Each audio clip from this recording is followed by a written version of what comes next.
No matter who you are, we all have somebody in our lives that tells us competing is a terrible thing. It's not good to compete, honey. It's too much pressure when you compete, sweetheart. It's not good to compete because someone's got to lose.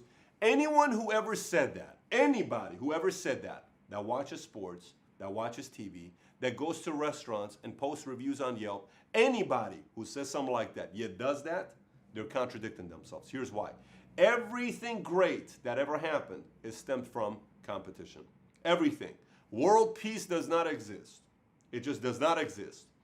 Competition is one of the best things that you see in business, sports, anything. And by the way, typically those who make it to the highest ranks in sports, in business, in life, in entrepreneurship, in anything, they're typically the most competitive people you can ever meet in your life. So today I'm going to talk about 10 reasons why to compete.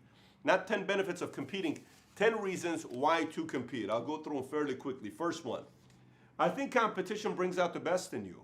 When you're competing, especially if you go against somebody that is 10 times better than you, you all of a sudden like, wait a minute, I am not as good as I thought I was. I'm going to have to learn to fight.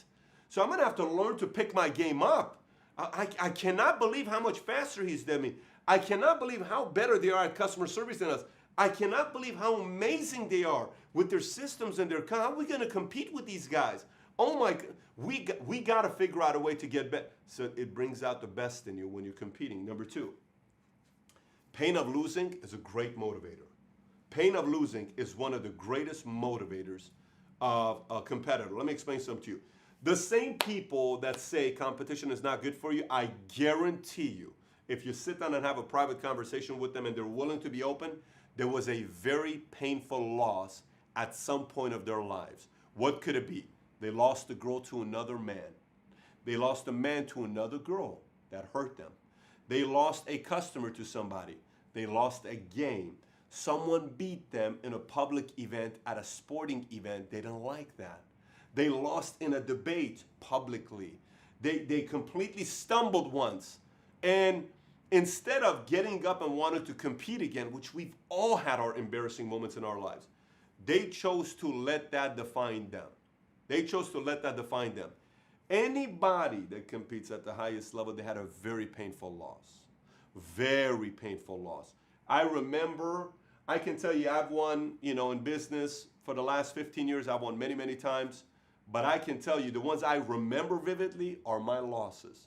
And the ones that got me to step up, look at myself in the mirror, dust myself off and say, man, that hurt. That's what caused me to compete and get better and improve my business to the next level. Number three, competition keeps you young, believe it or not. Those who are engaged in the game, they're younger because they're not rusting out. Man, what if I burn out? I would definitely rather burn out than rust out. I'd definitely rather be in the game. I'm like, man, let's go, let's get them.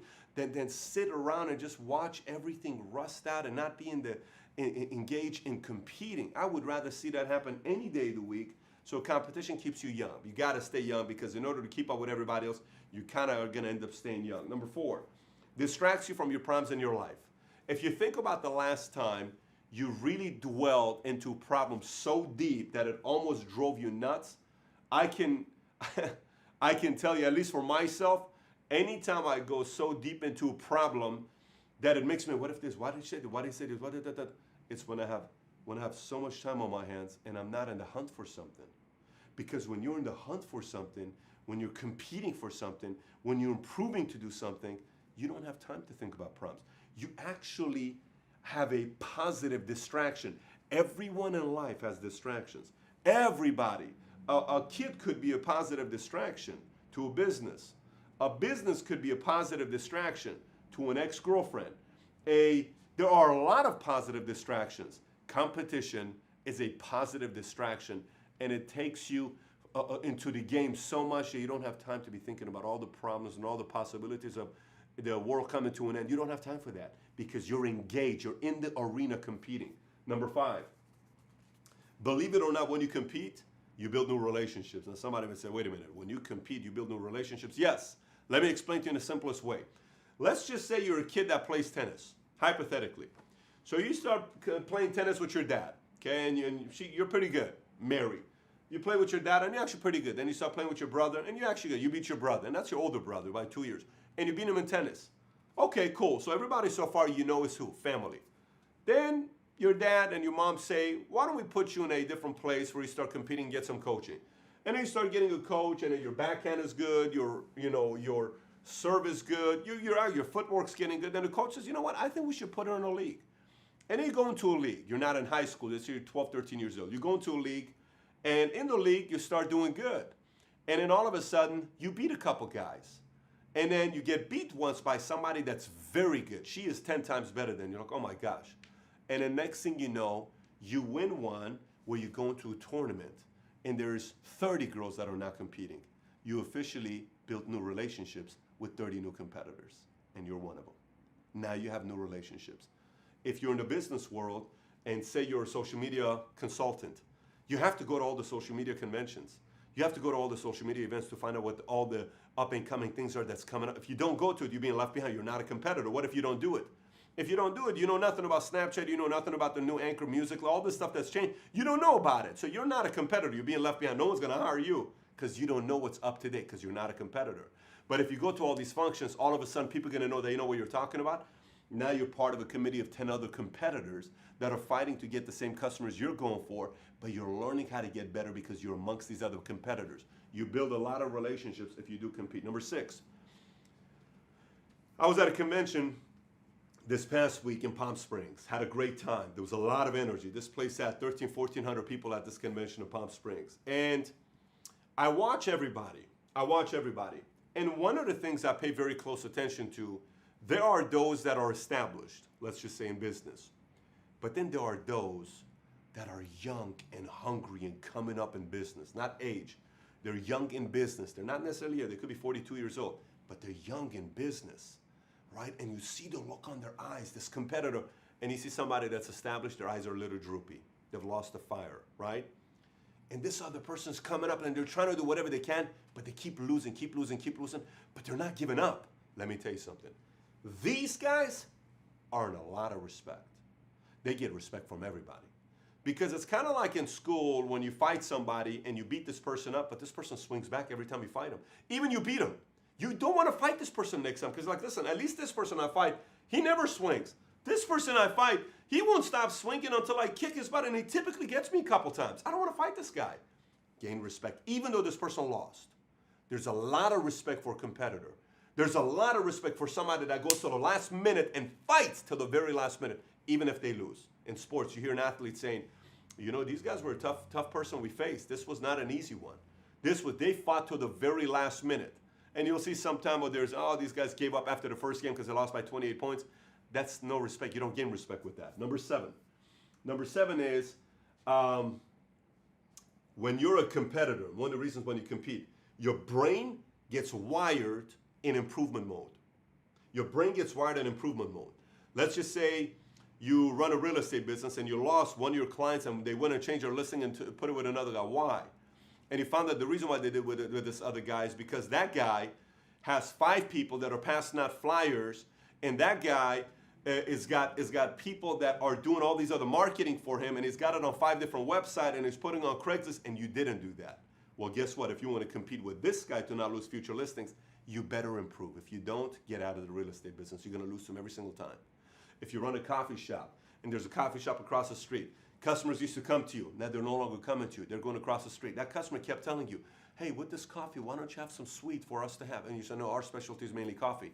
Now you lost that business that's going across the street. Now you may want to consider having some kind of sweets. You know, hey, can you put some chairs outside so we can sit outside? I don't want to sit inside. The weather's sometimes good. I just want to sit outside. No, we're only an inside cafe. You got to figure out a way to go a little bit outside because you got to figure out ways to improve, or you're going to lose the customers to the guys across the street. When you are a competitor, you're constantly going to be in the mode of improvement because someone's constantly going to be beating you. And by the way, to those of you that are watching this, that you're not choosing to be competitive, guess what? When businesses compete, guess who it serves? You and I.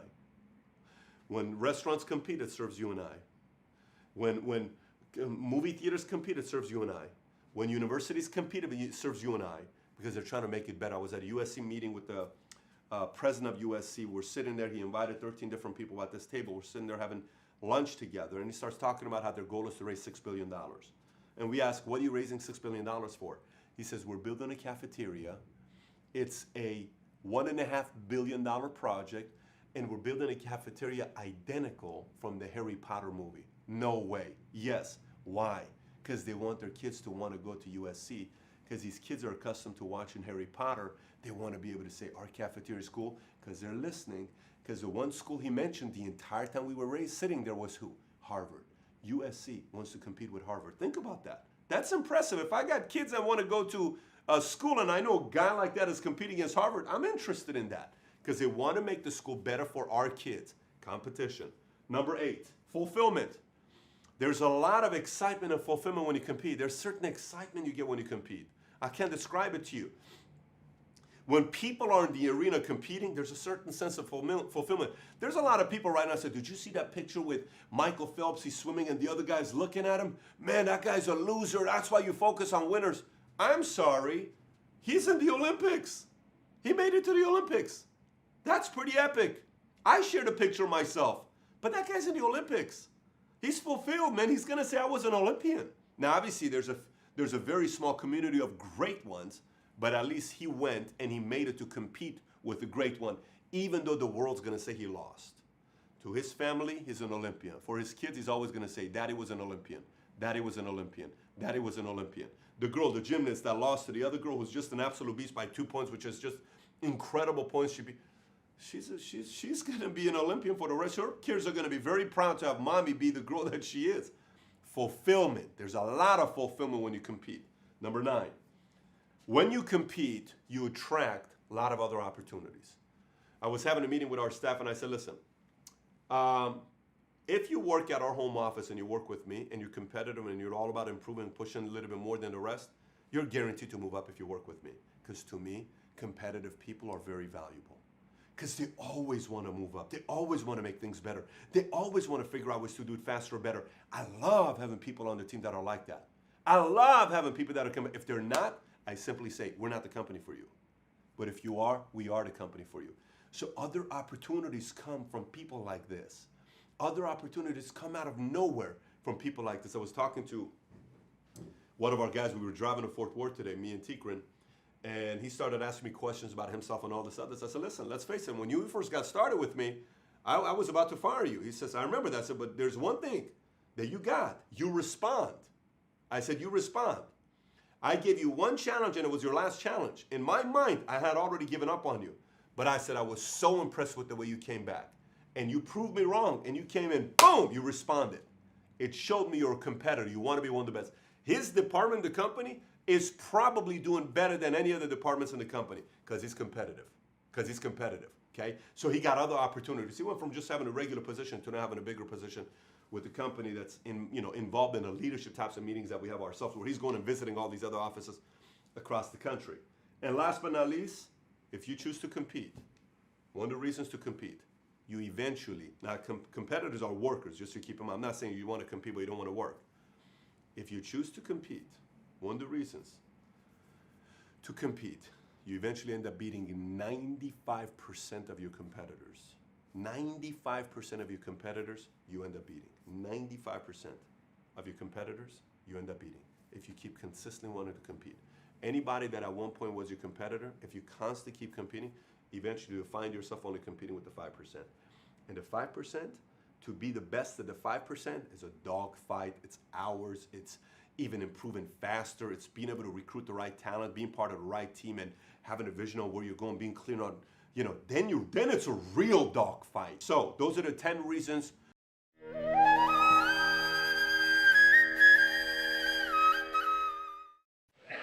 Namaskaram, Sadhguru.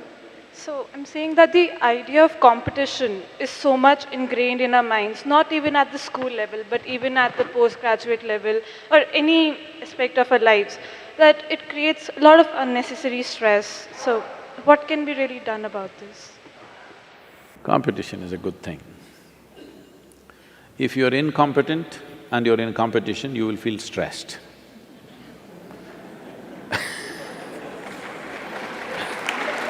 So, if you want to be in a competitive situation, the thing is you have to work on your competence.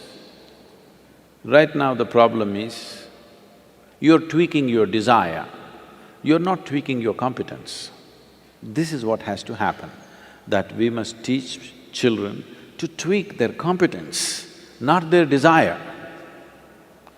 We are calling this ambition, we are calling this goal-orientedness.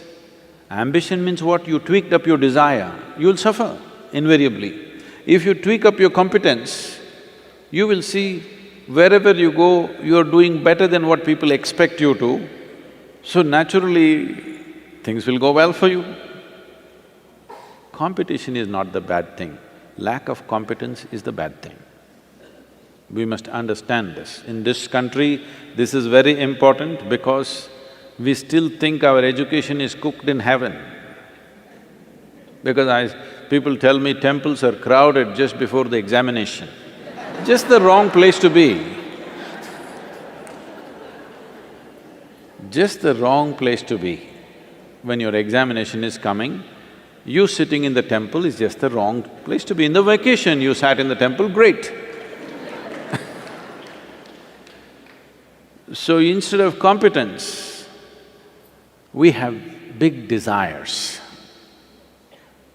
If you focus enough on enhancing your competence, you will see there is such joy in breaking limitations every day and becoming something better. You don't care a damn how somebody else is doing. Yes, if every day, if you're breaking limitations. When I was speaking to I think our home school, I was telling them, a class full of children should sound like eggs are hatching. You know, at one time I used to do sericulture, silk farming. And I was amazed. I was so amazed I didn't take them to the market sometimes. Because if you just leave the cocoon long enough, if you don't take it to the market, you should see how it opens up. Like this, it'll be making noise. Slowly they're opening it up. When 1,000,000 of them are trying to open, you go inside this room, it's going. This is how a school should sound. That every moment they're breaking their limitations. If you are breaking the limitations of who you are, if your competence, you're working constantly to expand, you don't even have the time to look at somebody, how is he doing? Because this is such a great thing happening within you. So please focus on your competence. Competition, you don't bother. If you're good, you'll be on the top, otherwise you'll be somewhere. It's okay